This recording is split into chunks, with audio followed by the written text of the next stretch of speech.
దేవుని యొక్క వాక్యము చిన్నప్పటి నుంచి నువ్వు అభ్యసిస్తున్నావు, మీ అవ్వ ద్వారా, మీ తల్లి ద్వారా నువ్వు అభ్యసిస్తున్నావు, నీకు అర్థమైంది కనుక నీకు నక్షార్థమైన ఈ రక్షణార్థమైన జ్ఞానము నీకు కావాలి అనగా వాక్యము చదవాలి. ఎంతసేపు చదవాలి వాక్యాన్ని? ఎంతసేపు చదవాలి? అర్థమయ్యేటట్టు చదవాలి.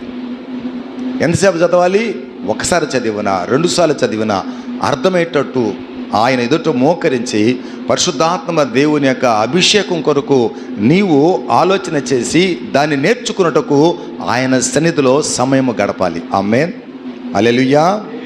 కనుక ఆ సమయము ఆయన సన్నిధిలో గడపకపోతే నువ్వు చదివే వాక్యము ఎలా వివరించాలో నీకు అర్థం కాదు. చదవగలవు కానీ దాన్ని వివరించే వాక్యం నీకు చేత కాదు.